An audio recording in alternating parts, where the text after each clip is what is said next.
बिस्मिल्लाहिर्रहमानिर्रहीम। अस्सलाम वालेकुम फर्स्ट ईयर के प्यारे बच्चों और बच्चियों, कैसे हो आप? उम्मीद है आप लोग खैरियत से होंगे और घरों में ही होंगे। बच्चों, एक तो गर्मी बहुत ज़्यादा और दूसरा ये कोरोना है, तो इसकी वजह से आपने क्या करना है, घरों में ही रहना है। ठीक है, ख़ुद को घरों में ही महफूज रखना है। जी बच्चों, आपने सबक झूठे आदमी पढ़ लिया था, उम्मीद है आपको इसकी समझ आ गई होगी। झूठे आदमी में आपको पता ना हमने क्या पढ़ा था कि झूठ जो है वो तमाम बुराइयों की जड़ है, आग और तलवार से ज़्यादा जो है झूठ ख़तरनाक है, इसलिए हमें झूठ नहीं बोलना चाहिए। अगर हम झूठ बोलेंगे तो कभी भी तरक्की हासिल नहीं कर सकेंगे, कभी भी कामयाबी हासिल नहीं कर सकेंगे। हमारा सबक मुकम्मल हो गया था। आज हम झूठे आदमी की मश्क की तरफ जाते हैं। ठीक है, आप किताब का सफ़ा नंबर 14 निकाल लें। ठीक है, हमारे पास क्या है, मश्क जो है सबक झूठे आदमी है, मुसन्निफ जिसके हैं मौलवी ज़काउल्लाह। आप सफ़ा नंबर 14 पे सवाल नंबर 1 निकालें। सवाल नंबर 1 है, झूठे आदमी के हाफसे के बारे में मौलाना ज़काउल्लाह ने जो ज़रबुल मिस्ल बयान किया उसका मफ़हूम बयान करें। जी बच्चों, सबसे पहले तो आपने सवाल का जवाब किस तरह से लिखना है। जवाब ज़रबुल मिस्ल की आपने थोड़ा सा लिखना है, झूठे आदमी के हाफसे के बारे में मौलाना ज़काउल्लाह ने फ़ारसी ज़ुबान की एक ज़रबुल मिस्ल बयान किया है। फिर ज़रबुल मिस्ल की हेडिंग दी। ठीक है, ज़रबुल मिस्ल आपने फिर इसी तरह से ब्लैक पेन से लिख दीजिएगा। इस वक्त मेरे पास ब्लैक मार्कर नहीं मिल रहा था। दरोग गोरा हाफसा नबाशत। ठीक है, ज़रबुल मिस्ल लिखी, फिर उसका तर्जुमा लिख दिया।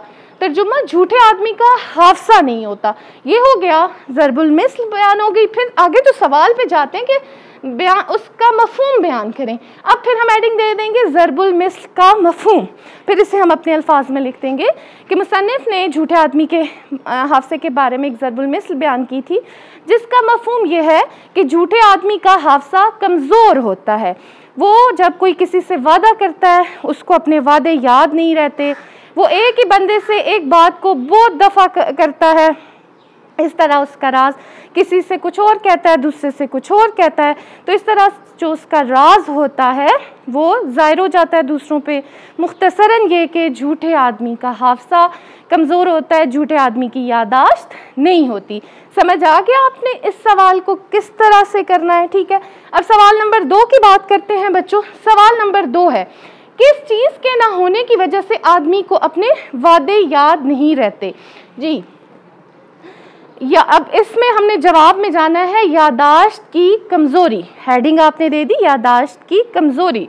यादाश्त की कमज़ोरी की वजह से आदमी को अपने वादे याद नहीं रहते, या हाफसे की कमज़ोरी की वजह से आदमी को अपने वादे याद नहीं रहते।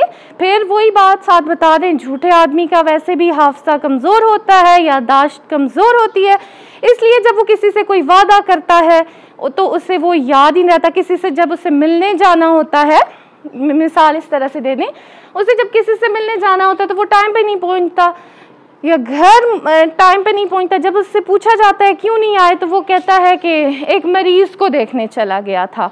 ठीक है, और जब फिर उससे कुछ दिनों बाद उस मरीज़ के बारे में पूछा जाता है तो वो कहता है कौन सा मरीज़। तो इस तरह से यादाश्त की जो कमज़ोरी होती है उसके ना होने की वजह से आदमी को अपने वादे याद नहीं रहते। ये हो गया जी सवाल नंबर 2। आपको समझ आ गई इसे कैसे करना है। ठीक है, यही हेडिंग दी और फिर एक्सप्लेन कर दिया। फिर सवाल नंबर 3 है बच्चों, मुसन्निफ ने झूठों की कितनी किस्में बताई हैं। आपने शुरू में ज़रा सा बता देना है। मुसन्निफ मौलवी ज़काउल्लाह ने इस सबक में झूठों की 2 किस्में बताई हैं। ठीक है, पहली किस्म के फिर हेडिंग दे दी, झूठों की पहली किस्म, फिर उसमें बता दिया और झूठों की दूसरी किस्म। अब पहली किस्म में बता दिया, वो असल में पहली किस्म के झूठे वो होते हैं वो असल में जो झूठ बोल रहे होते हैं मगर अपने सच्चे दिल से उसको सच्चा जानते हैं और चाहते हैं लोग इस झूठ को सच जाने। फिर आपने बताना है जी झूठों की दूसरी किस्म की हेडिंग आपने दे दी। झूठों की दूसरी किस्म वो होती है जो लोग ये जानते हैं वो झूठ बोल रहे हैं लेकिन वो ये चाहते हैं लोग इस झूठ को सच जाने। फिर साथ थोड़ा सा एंड में बता दें मुख्तसरन ये कि मुसन्निफ ने इस सबक में झूठों की 2 किस्में बताई हैं। जी बच्चों, आपको इन 3 सवालों की समझ आ गई होगी। अब हम जाते हैं सवाल नंबर 4 की तरफ कि सवाल नंबर 4 है इंसानों में बाहिमी रिश्ता बंदी किस वजह से है। अब इसमें आपने हेडिंग दे देनी है जवाब में, जवाब की हेडिंग दे के फिर रिश्ता मंदी, थोड़ा सा आपने बताना है रिश्ता मंदी क्या है। आपस के जो हमारे ताल्लुकात होते हैं, जो लेन देन होता है, जो बोल चाल होता है, वो आपस के जो ताल्लुकात होते हैं उनको क्या बोलते हैं, रिश्ता मंदी बोलते हैं, ठीक है। और फिर आपने दूसरी हेडिंग दे देनी है रिश्ता मंदी का सबब। इंसानों के दरमियान बायमी जो रिश्ता मंदी है वो नुत्क यानी ज़ुबान की वजह से है।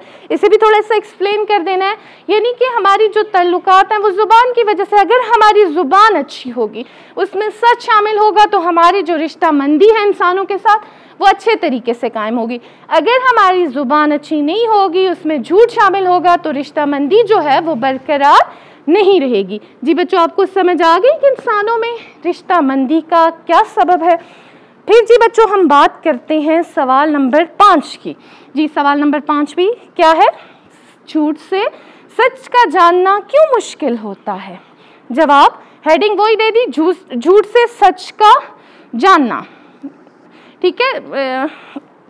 झूठ से सच के जानने की मुश्किल होने की वजह की हेडिंग दे दी। फिर आपने इस तरह से बताना है, मुसन्निफ मौलवी ज़काउल्लाह ने बताया है झूठ से सच का जानना बहुत मुश्किल होता है, क्योंकि फिर इस तरह से झूठ जैसी बुराई पूरे मुआशरे में पाई जाती है।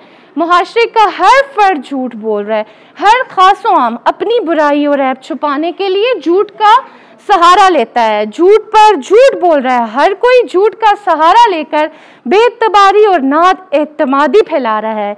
झूठ मुआशरे में आम हो गया है, इसलिए झूठ से सच का जानना मुश्किल हो गया है, क्योंकि झूठ मुआशरे में सरायत कर गया है, ठीक है।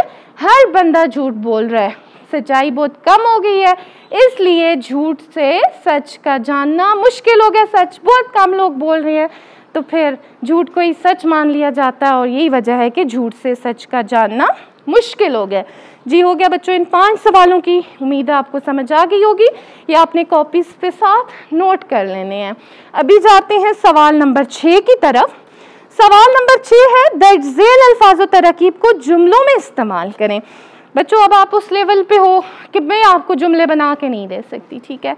मीनिंग हर वर्ड के मैंने आपको लिखवाए हुए हैं।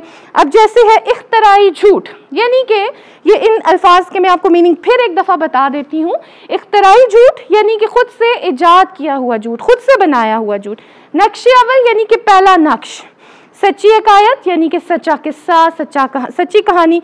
अंदेशा, ख्याल, जानशीन, वारिस।